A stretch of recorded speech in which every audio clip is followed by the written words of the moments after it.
Xin mừng các bạn đến với Nhật ký bí bầu. Đây đã là tuần thứ 16. Tuần thứ 16 thì chắc là một tin vui, tất cả mọi người đều đã gần như hết cái cơn nghén của mình rồi đúng không?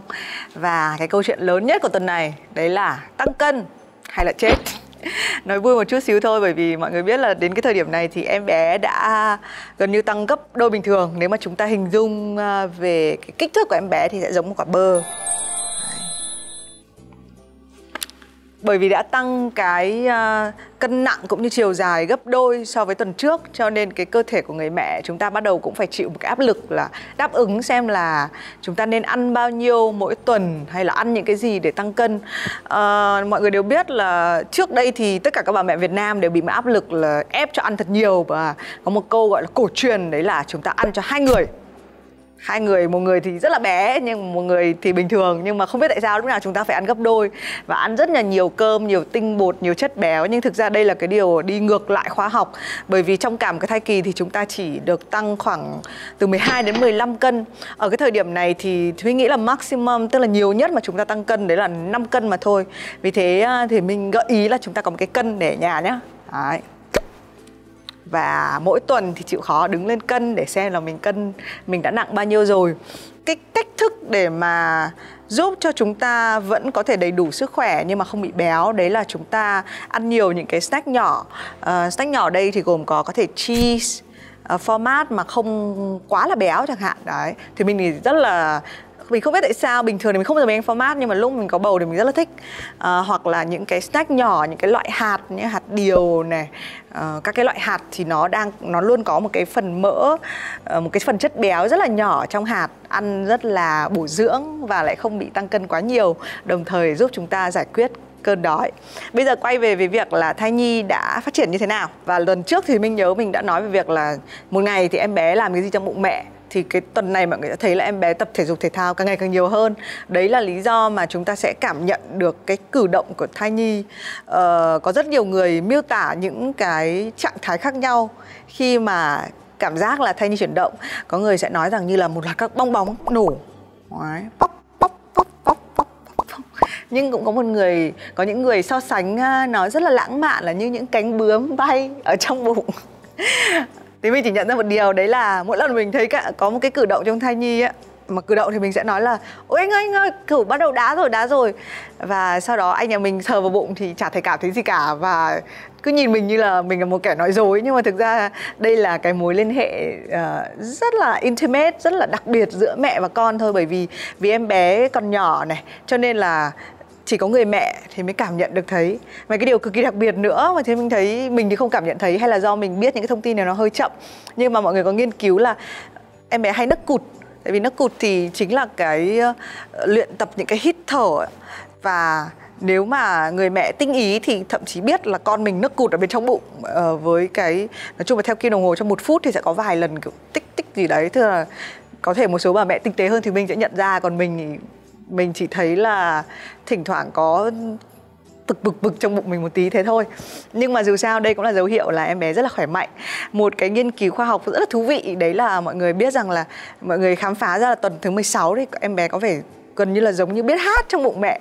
Tại sao lại biết hát? Bởi vì là não bộ bắt đầu cảm nhận được rất nhiều về âm thanh. Tuần trước chúng ta nói về việc là bắt đầu cho em bé nghe nhạc. Thì bởi vì não bộ của em bé đến một lúc đã bắt đầu hiểu được âm thanh, kích thích xuống não và tạo ra một số những cái phản xạ khiến cho môi mấp máy rồi những cái nuốt thì giống như cái việc là em bé biết đang hát theo nhạc vậy. Nhưng mà thực ra thì mình nghĩ nó giống như một cái phản xạ có điều kiện hoặc là vô điều kiện ở cái thời điểm này. Tất cả những cái việc như sau đấy chúng ta biết nói này, chúng ta phát âm này, đều là xuất phát điểm từ những cái điều rất là nhỏ ở trong bụng mẹ.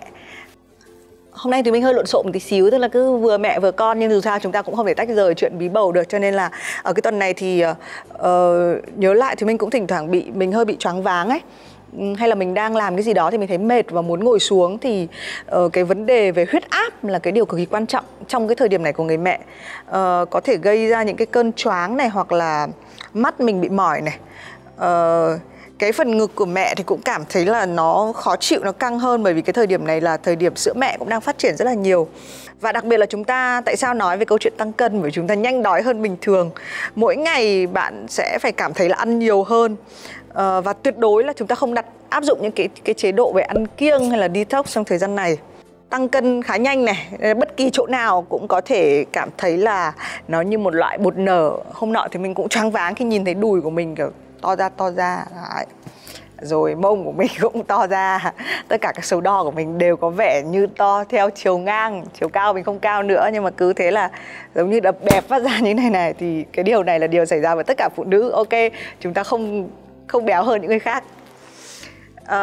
Về bên trong một chút xíu thì là hệ miễn dịch của bạn có chút thay đổi, dù không đáng kể cho lắm. Nên là bạn cũng có thể lưu ý là có thể dễ ho và dễ cảm lạnh hơn bình thường. Cái điều này rất quan trọng, mà thì mình tin là không phải đợi thì mình nói, tất cả các bà bầu đều phải biết.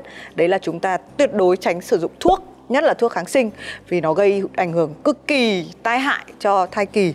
Và vì thế nên chúng ta nên được khám bác sĩ một cách thường xuyên để biết như thế nào. Một cái điều cũng quan trọng nữa, và cái này thì mình rất vui mừng để thông báo. Đấy là đôi khi chúng ta cảm thấy chúng ta nóng tính hơn bình thường, chúng ta khó chịu hơn bình thường, chúng ta chán nản hơn bình thường, chúng ta cảm thấy stress hơn bình thường. Thì không phải lỗi của bạn, cũng không phải lỗi của những người xung quanh bạn, cũng không phải lỗi bởi vì thời tiết quá nóng, mà bởi vì là hormone ở bên trong bạn đang gần kết thúc những cái thời kỳ sản xuất. Cho nên bạn sẽ thấy chán nản, bạn sẽ down mood, bạn sẽ muốn thay đổi cuộc sống, bạn nghĩ là tại sao tôi lại nặng nề như thế này, bạn nhớ thời kỳ độc thân của bạn, bạn muốn được đi du lịch, bạn muốn được đi ra biển. Thì cái điều này, tất cả những phản ứng này rất là bình thường. Cộng với cơ thể đang ngày một xồ xề ra của bạn thì tất nhiên bạn sẽ cảm thấy chán hơn. Nhưng đây cũng là một tâm lý rất là bình thường các bà bầu, đặc biệt là ở tuần thứ 16. Cho nên là câu chuyện tăng cân này, nhớ lưu ý, bây giờ tổng kết lại, lưu ý ăn uống thật là kỹ càng, ăn nhiều những cái snack, những cái đồ ăn nhẹ, nhỏ, ít béo để không ảnh hưởng về chất béo trong cơ thể. Nhưng mà vẫn phải cố gắng ăn đều đặn để có thể tăng cân, bởi vì em bé đang lớn rất nhanh. Và chính vì bụng của chúng ta tăng nhiều hơn nên là chúng ta cũng bắt đầu nên sử dụng một số các loại lotion. Tại vì da các bạn sẽ cảm thấy rất là khô ở những cái vùng khuỷu tay này, hay là vùng cơ bụng. Do cơ địa thì một số người phụ nữ sẽ bị rạn da, còn một số người thì không bị sao cả. Nhưng mà cái việc mà sử dụng một số các loại dưỡng thể sẽ làm cho da của bạn mềm mại hơn và sẽ tránh được một số những cái rạn nứt khi mà cơ thể của bạn đang gọi là tăng lên một cái size khác đáng kể. Ngoài ra thì những cái việc như đau đầu chóng mặt các bạn chỉ cần để ý kỹ và uống thật nhiều nước thì sẽ giải quyết được.